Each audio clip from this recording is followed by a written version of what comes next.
Hello and welcome to the Under Center podcast.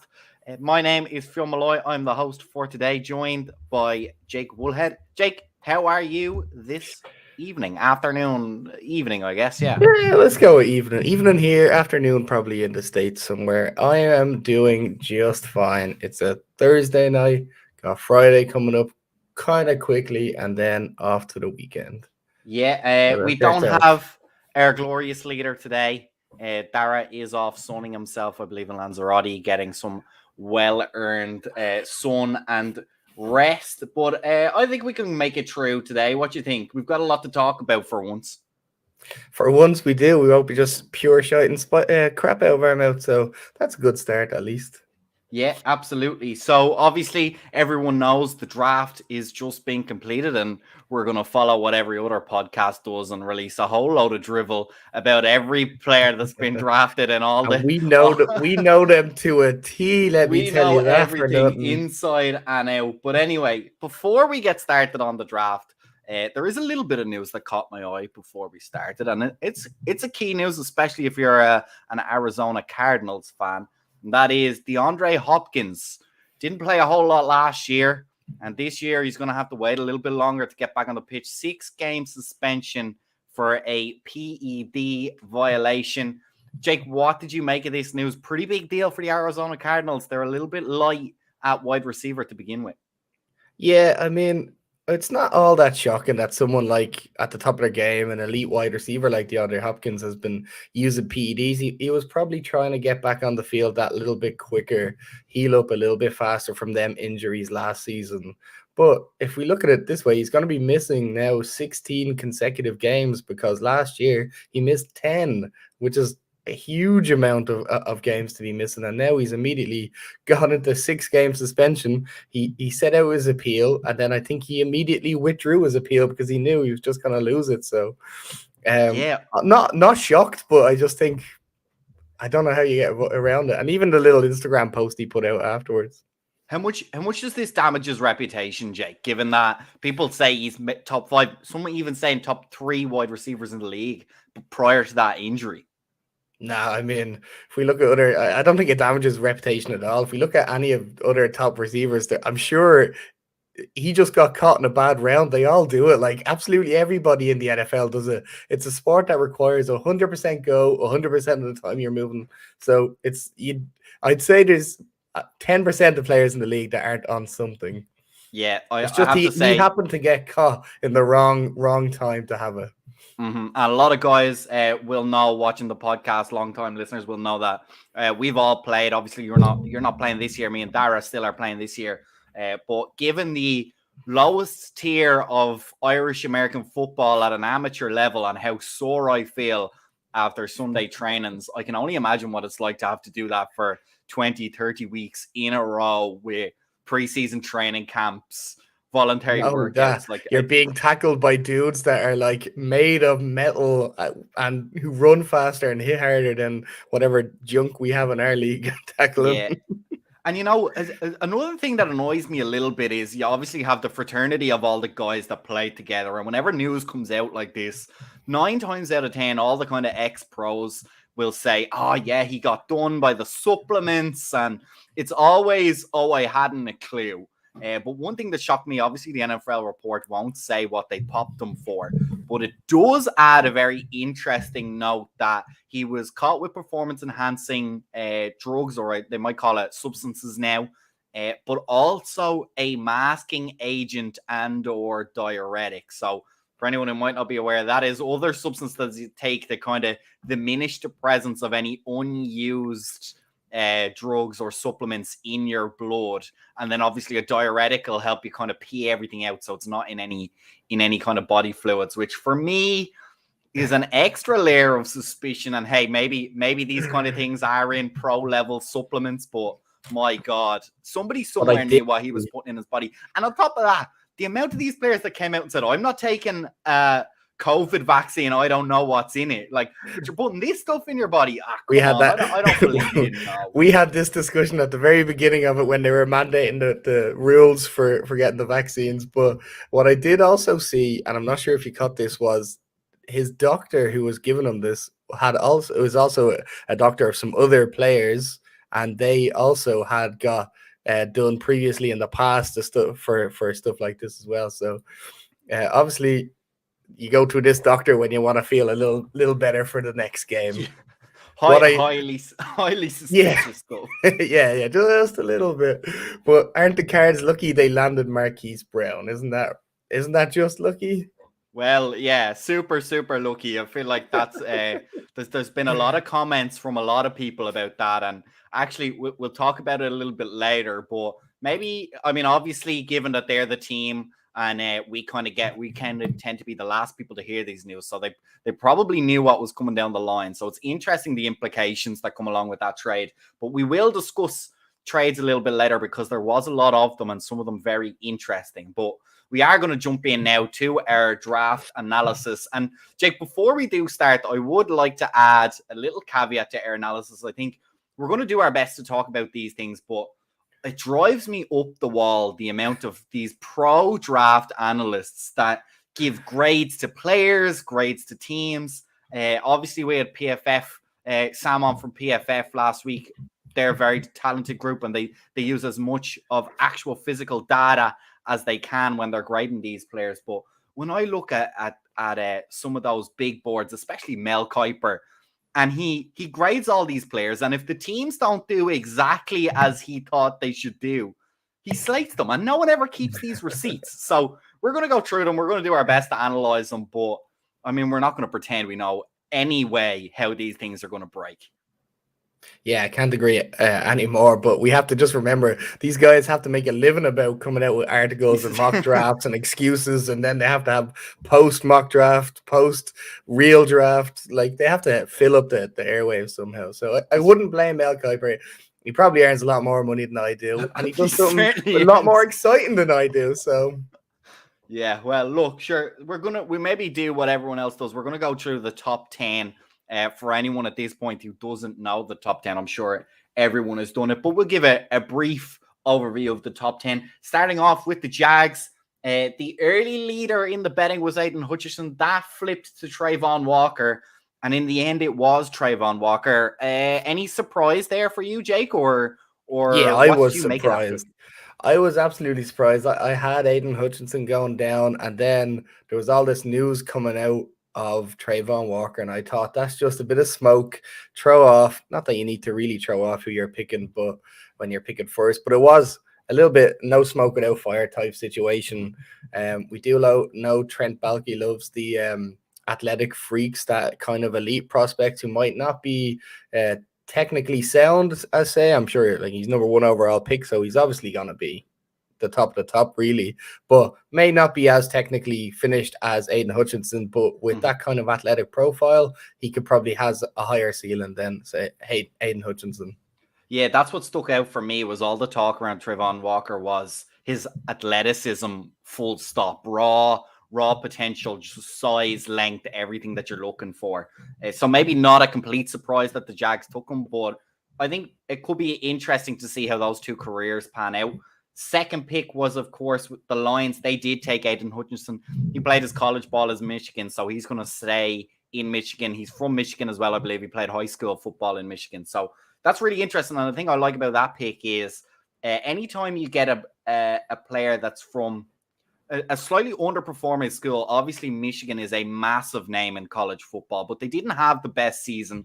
He was in the conversation. He was invited to the final round, the finalists of the what's the name of the trophy? The Heisman? The best. No. The Heisman Trophy. Yes, thank you. So anytime you get invited to that thing on a slightly underperforming defense, I think it says a lot about just how much your talent sticks out on the team that you're playing for. So probably for me, not a surprise that Aidan Hutchinson obviously went second. Jags, a team that kind of need everybody at every position. So pretty much straightforward. Rolling on to the Texans, they took the first defensive back off the board, Derek Stingley Jr. What did you make of that pick, Jake?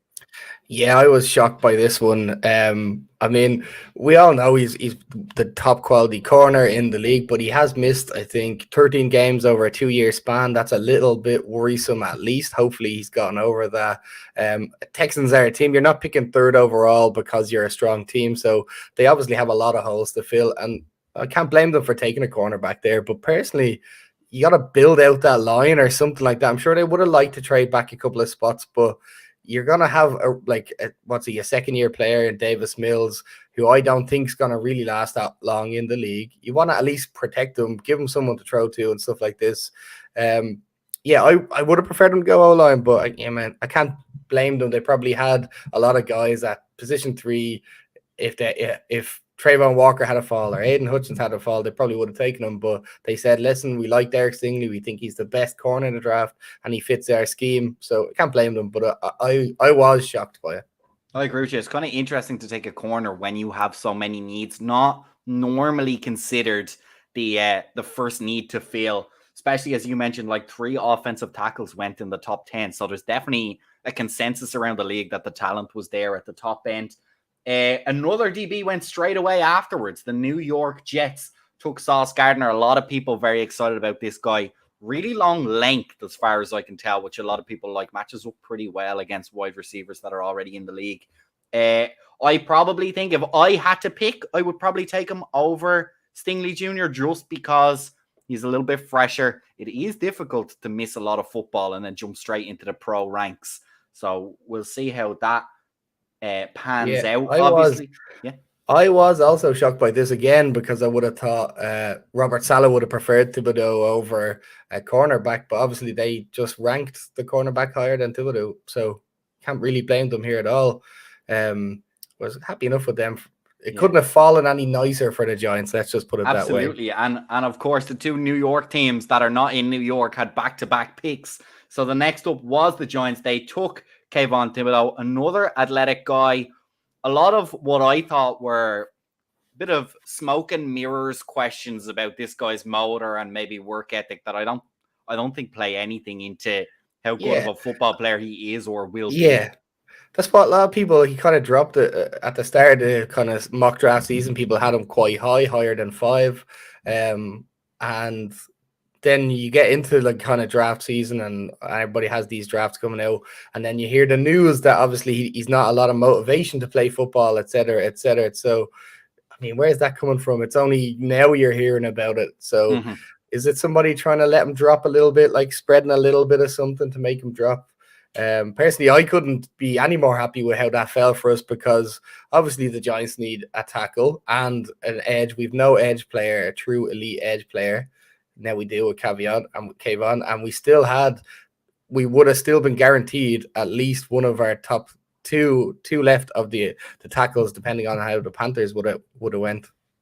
Yeah, and I think it's a good decision from the Giants in a league where the quarterbacks are dangerous. You need that guy to kind of go after them. And I really think at an NFL level with NFL guys around them, again, it comes back. It's so hard to grade these college players. There's so much disparity between teams and between defenses and offenses. It's kind of hard to get a good judge of how good a guy is if he's coming against second, third tier offensive linemen. But that question about, does he play every single down? Sometimes he takes a down off. I think he can do that at the NFL, or at least it's easier to keep the motor going when everyone around you is top notch. That Oregon isn't necessarily a world famous defense from what I saw of college football. So probably not a surprise that he was taking a lot of burden on his shoulders in that defense. Moving swiftly on, the Panthers, we thought this might be a quarterback. I think they wisely decided to stay away from that. Akeem Ekwonu, offensive tackle. He was the first tackle off the board. I think that's a pretty nice pick. I think any of those top 3 tackles that went in the top 10, you can take your pick. I've always said tackle that offensive line is a dark art that I have no idea about. I don't know how they play it, and I don't know who's good and who's bad. But do you have any further insight on that pick? Yeah, I like the pick for the Panthers because realistically, Sam Darnold's not the guy, but you give him the protection he needs, see how far you can get with him. And then next year, if you move on from him, you at least have a stronger offensive line than you would have had you went with a different position, for instance. But yeah, I think it's a strong pick for them. It's hard to say whether Iquanu or Neal or Cross will be one of the top guys, but they're all top quality tackles, the best you would have gotten in this draft. So we'll have to see how it plays off, but I think that's a fairly solid pick. I think we all just have to accept that the Panthers' offense revolves around whether Christian McCaffrey is healthy. You could have me at quarterback. If he's healthy, that's a dangerous offense. And if he's not, then obviously you got to rely on your quarterback. But there's plenty of teams around the league that don't necessarily like doing that. So I don't think that's a really huge knock on Sam Darnold. I think like everyone was excited those first 2-3 games that he played for the Panthers. I think if he can capture that again, he'll be all right. The next tackle went straight away. The Giants again, Evan Neal. We kind of swapped him around on our mock drafts, Jake. If I remember, Evan Neal, Charles Cross, both of those kind of going to the Giants at one of those 2 top 10 picks that they had. You got to be happy then to obviously go and address the 2 biggest needs straight away with top 10 picks. 100%, because as I said, we had a second round edge guy last year and basically nobody else. And then now we have a true edge guy, a second round pick edge guy who are going to be ends there. And now we've Andrew Thomas, who was a pretty decent tackle the last couple of years. And then now we have the right side of the line kind of solved now. So couldn't be any more delighted how that fell for us. I just think I wanted Neal. I didn't think we were going to get him, but I could have been happier having him, bookend that right side of the line for the Giants. Yeah, and then the first wide receiver went off the board to the Atlanta Falcons straight after that pick. Drake London. Again, another one of this, like kind of similar to the cornerbacks. A lot of very similar grades and a lot of guys chopping around positions. Is that the wide receiver you would have taken first based off kind of what you assessed them on? No, I don't really know. I'm not going to lie to you. To Drake London or Garrett Wilson, I'm not sure who's going to be better, but that pick just perplexed me anyway, because why would you not take one of the top tackles off the board? You're in a rebuild. Wide receiver isn't exactly a rebuild type position. So why would you not take Charles Cross, protect it, and then see what you could do with what you have with Marcus Mariota and whatever? You have Kyle Pitts anyway, so that was just an odd one for me. They could have went wide receiver later in the rounds. Absolutely. And as you mentioned, a consensus almost top 10 tackle still on the board. He didn't have to wait much longer. He went to the Seattle Seahawks. The beautiful irony that as soon as Russ is gone, they start to build the offensive line to protect. I don't even know who the presumptive starting quarterback is in Seattle. It looks like Drew Lock. It looks like Drew Lock. Drew Lock. Okay. So it's Gino or Drew. I mean, either one of those is going to need plenty of help. But look, both starting quarterbacks in the NFL, so they can definitely sling the ball if you give them enough benefit. Starting quarterback. Hey, they did it in not necessarily the most spectacular teams in the world, but they have that honor. So offensive tackle, I think, pretty clear need for Seattle and a pretty dead to rights pick, given that he was still on the board at number 9. Yeah, a team that acquired a lot of draft capital with that trade in the offseason kind of have to go into like a mini rebuild, if you will. I would have preferred them, or I would have picked them to pick Charles Cross, because that I feel like was put in the pick as soon as you had your chance to take Charles Cross. Mm-hmm. And then finally, rounding out the top 10, the Jets picked again. They got Garrett Wilson, wide receiver. I think when we were talking to Sam last week, I believe he put him over Chris Olave when I asked him the question. So probably, in my opinion, a pretty good pick. Maybe the best wide receiver in the league, certainly, or in the draft, certainly up for debate.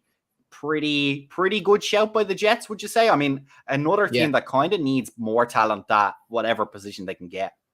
Yeah, I'm happy with this one for the Jets. I think they picked their guy at 4 with Sauce, and then they said, listen, we need to give Zach Wilson the tools to succeed. So that's what last year they had added Corey Davis and Elijah Moore, and the running back, his name is gone for me, but now they're saying we'll give you a true elite wide receiver 1. Then you still have Corey Davis, who we know is talented, and we know that Elijah Moore could be talented as well. So really round that out, give Zach all the tools to succeed. This is the time for them to start winning. We are obviously fans in our own right. So, Jake, just briefly, I get you to go through. What did you make of the overall draft for the New York Giants this year? Obviously, 2 top 10 picks. We kind of touched on how happy you were at how they fell, without necessarily naming a whole list of names or anything. Overall, what did you make of the draft further down the rounds for the New York Giants?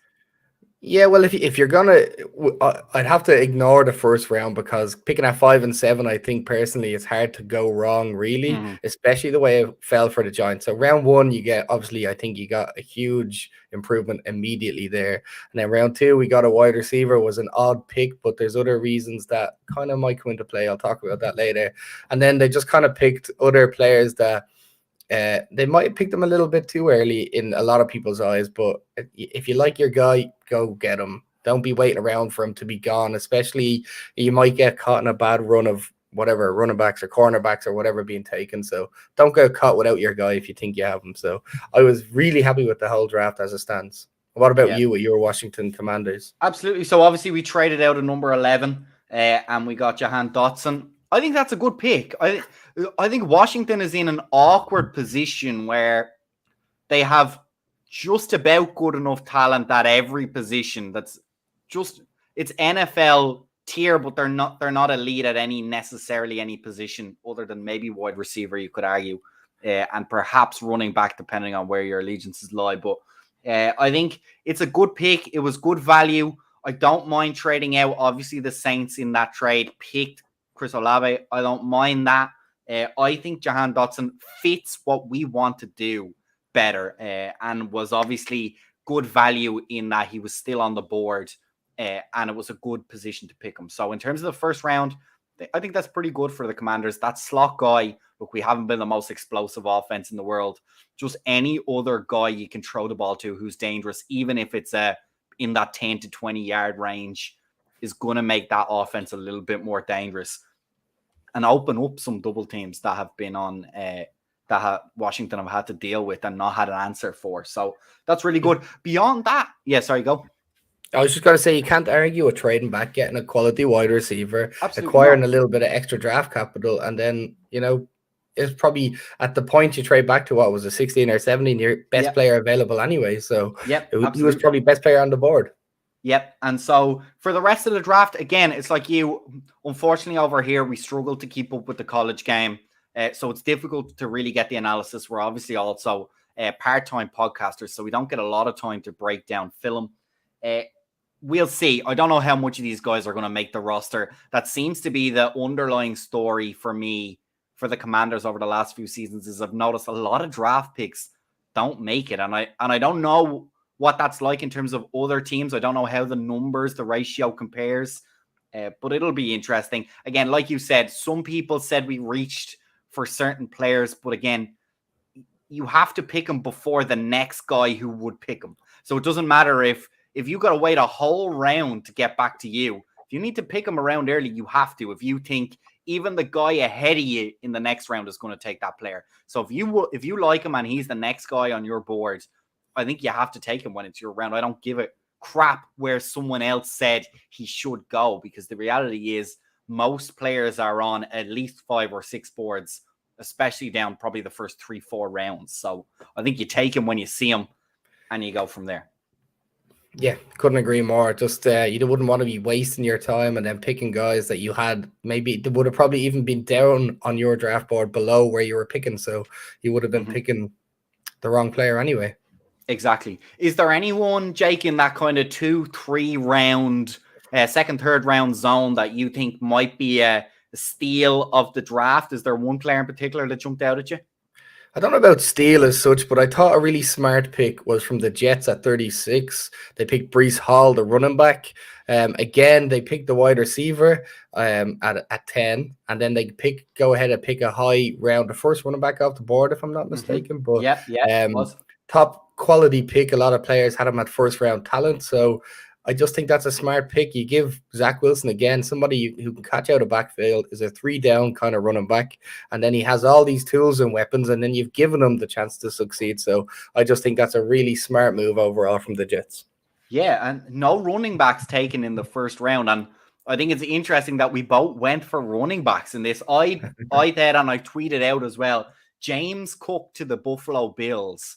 I heard a lot about him. They're saying he's not quite Dalvin Cook, but not quite Dalvin Cook is still a pretty good running back. I was always really intrigued by Devin Singletary there, but I have to agree that he hasn't really had the production over the last few seasons. So I think getting an effective running back in that building that doesn't need a whole lot of holes filled, that's a very interesting pick, a very smart pick. Yeah. And obviously And he was only the second running back to go off the board. And the Bills running backs have always struggled as of recent years. The running game has just been terrible. So got to plug something in, give it a little bit of lightning just to start that game, because as we know, that team is dangerous as is. So the only thing that can bring it up to that next level is a running back who can really show you what you can do with an effective run game. Mm-hmm. So we'll move on a little bit. And for me, one of the big stories of the draft was the number of trades in the first round. A lot of movement going on, not necessarily record setting, but for me, in my recent memory, quite a lot of movement in the first round and some very strategic and interesting teams moving back up into the first round to pick right at the end, which we thought might be set up nicely by the fact that I think the Chiefs had 2 picks right down at the end. A lot of really good teams that didn't necessarily need a first round pick and could get a lot of draft capital for some more depth later. So I'll just run through them briefly. Obviously, we touched the first draft, or the first trade in the draft was the Saints moving up from 16 to 11 with the Commanders, and they took Chris Olave there. Then the Lions jumped the biggest out of everyone in the first round. They went all the way from 32 up to 12, and they took Jameson Williams, which is an interesting pick. There was a kind of a run of wide receivers going on there, so I guess they figured they needed a wide receiver and they had to go up and get one right at that point. Before even we move on to the next trade, can we just talk how ridiculous that value was for the Lions to move up 20 places? They basically paid like what was the equivalent of a third round pick or something in the end. Yeah, for I think that's all they 20 gave places. up. That's ridiculous. Like, I think last year somebody traded like this year's for like the Bears last year to move up from 9 to was it or 10 to 7? No, 20 to 7 from the Giants pick. Was like first round, a whole lot more. A first round. What? I just couldn't understand that. I just thought that was the weirdest value of any trade. Yeah, it was pretty good. Who did they trade with? Actually, I don't have. It was the Vikings. The Vikings traded all the way back. So yeah. Excellent move, and I think the Vikings kind of got stung there, to be honest. It didn't make any sense. Maybe they just said we don't actually like the value of any of these players, but yeah, come on. Surely the Vikings aren't that good. Do you know what I mean? You can take a player there. I don't know who was available. Tyler Linderbaum at 12 would have been a better pick, in my opinion. Yep. Yeah, absolutely. Then the Eagles jumped in. They only moved up 2. They went from 15 to 13, and they took Jordan Davis, the defensive tackle. That was an interesting move. I don't see where that value was, but obviously they wanted to get some stuff moving. Then the big one, the one that kind of caught everyone off guard. Baltimore traded Marquise Brown to the Cardinals, as we hinted at and foreshadowed earlier in the show, for the 23rd pick. And then they used that pick and they traded back again in another trade later on in the round. So what did you think of that trade? I think very interesting from the Cardinals. They obviously knew the DeAndre Hopkins was coming down the line. But before we talk about that, I want to add in the next trade that happened was AJ Brown from the Titans. He went to Philadelphia for the 18th pick and the 101st pick. So they basically gave up. They just gave him a 101st pick for AJ Brown. For me, how the Cardinals didn't get AJ Brown and dropped to Marquise Brown, I'll never understand. Marquise Brown is a fine wide receiver, but if you compare his output to AJ Brown, I don't think they're comparable at all. I think the problem here was apparently that Marquise Brown trade had been in the works a long time, because I think Steve Keim had flown Marquise and his girlfriend in for the draft party. So obviously this was in the works. They knew what was going to happen. So maybe they weren't. Maybe the Titans weren't selling at the time for AJ Brown. Marquise Brown, I just think, is a weird pick. It was like, I feel like you could have gotten somebody else. instead of trading for Marquise Brown, who you're going to have to pay in a year anyway. And we've seen what Christian Kirk could get, so we can assume it's going to be somewhere along the lines of Christian Kirk money. So why not just pick up that wide receiver, rookie wide receiver in this draft? That's what kind of confused me. I was just so confused about it. It was just similar to the Titans, but I think the Titans did it well. They traded away a receiver who they were going to have to pay $25 million a year for a receiver who a lot of people are comparing to AJ Brown anyway. Yeah. And he's going to be earning buttons for the next, 4 or 5 years. So I thought that was a really smart move to get rid of the AJ Brown. Now, where this takes the Titans next year, I don't know. We all know I'm not a fan of Ryan Tannehill, so we don't know how that goes. But I just thought that was a smart move. Yeah, and I think, you know what, Baltimore was pretty smart as well. They obviously weren't particularly happy with Marquise Brown's output. I think a number 1 pick for him is actually pretty good value when you actually even out. I would definitely, for instance, take AJ Brown out of any of the wide receivers, given his outputs. I know what I'm going to get.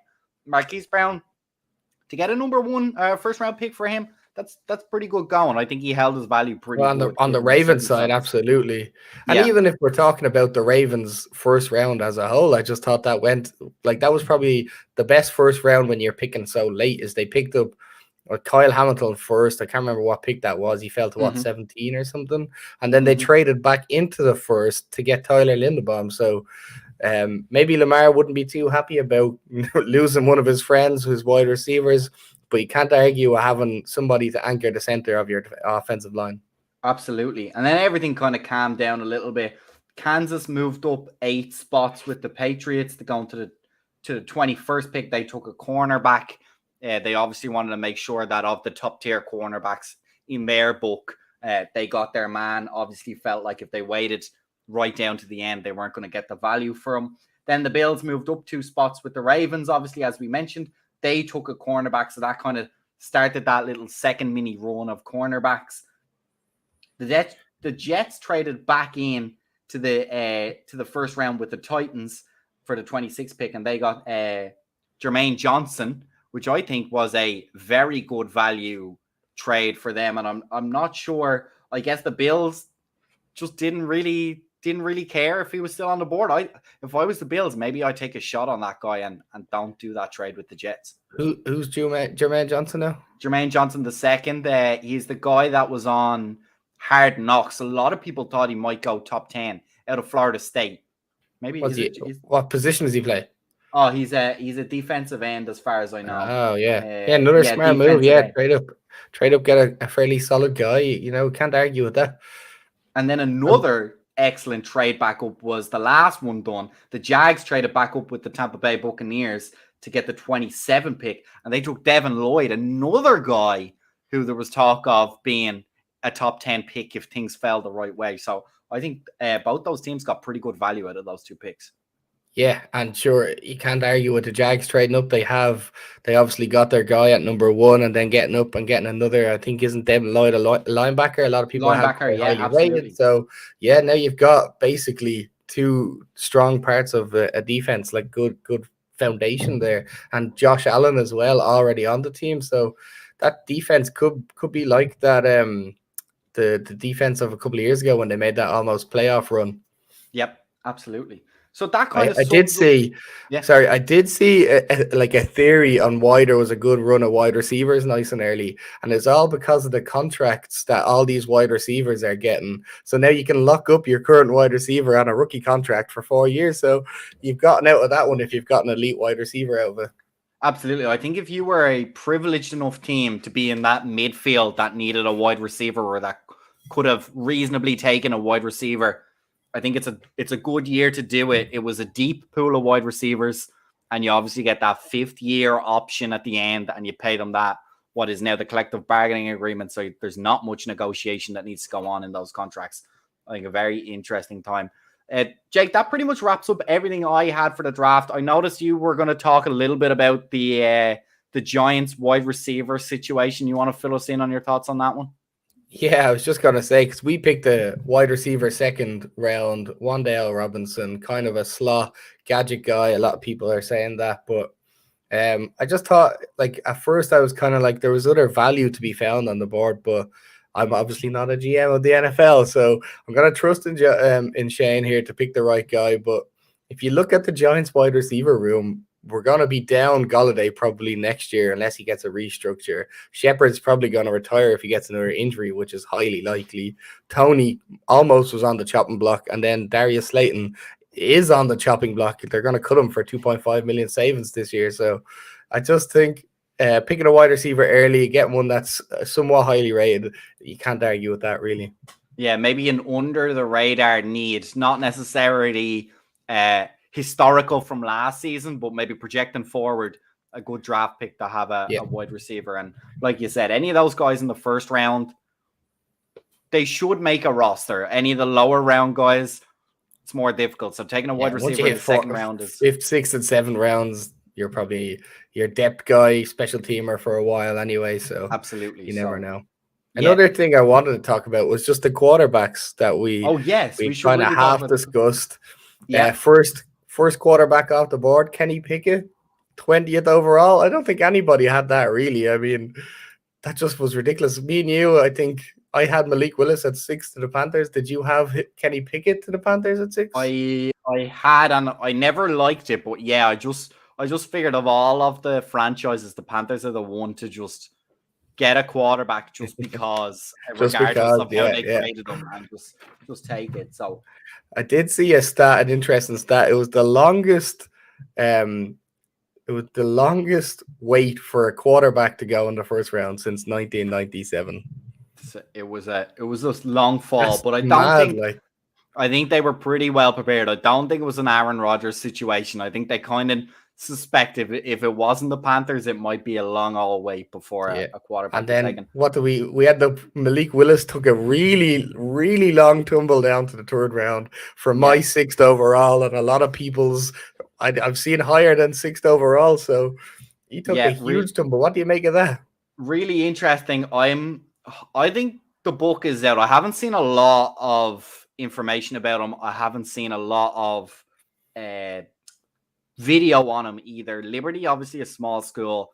I do find the small schools interesting because it's almost like the parity is better, right? But you don't know what he's like playing with good wide receivers. It's a double-edged sword of, the Ohio State quarterbacks of the recent years have looked really good, but they've also had way better wide receivers than any of the corners they were playing. And so you have to assume better offensive line, the whole better schemes, all of this. I think you're damned if you do and you're damned if you don't. And that's why we kind of put that little caveat at the start that, like, look, the reality is nobody, no matter who you're reading or viewing or listening to, has any clue how any of these people were panned out. I've been listening to Rich Eisen recently. I like his show a lot. And he had Ryan Leaf fill in for him while he was doing the draft coverage. And like, that's the perfect thing. It was him and Peyton Manning going 1-2, or as he said, 1A and 1B. Peyton Manning's going to be in the Hall of Fame. And Ryan Leaf was in prison 5 years ago for drug addiction. So really, none of these draft picks mean anything other than you might get a bit more production out of the higher guys than the lower guys. And you're a bit more happy if you get better production out of the lower guys. But yeah, and obviously we should mention Sam Howell, Washington Commanders backup quarterback. Now, I'm quite happy with that, to be honest. Do you think he makes the backup quarterback, or is he 3rd string? See, I think he could be 3rd string, but Washington have a habit of keeping a lot of quarterbacks on the roster in the last couple of years. So if there's a team with 3 quarterbacks on the roster, it will be the Washington Commanders. But I like them. I have to say, of all of the quarterbacks, he was the least trashed from what I heard of everybody. Now, it also means not a lot of people were talking about him on a favorable way, but he also didn't get as much stick as other quarterbacks. So I think at the round we took him, I believe 4th, maybe 5th round we took him. That's not bad. We can do with it. We can do with an old project quarterback. We can do with getting a diamond in the rough. That'll suit us pretty well. And it's not like, I think we are paying Wentz a decent amount of money, but I think we have enough leeway to kind of get out of that in a couple of years if the production isn't where we want it to be. So yeah, interesting. But I think I'm glad to see that the quarterbacks got treated the way we were saying they should the whole time, that this was overhyped. Stop talking about the quarterbacks. The quarterbacks aren't there this year. And I think the NFL teams kind of knew it. And maybe they were playing a little bit of chess in the media, trying to force your opponent, your divisional opponent, to take a quarterback that like there's no chance you can beat us for the next 4 or 5 years if you're relying on him.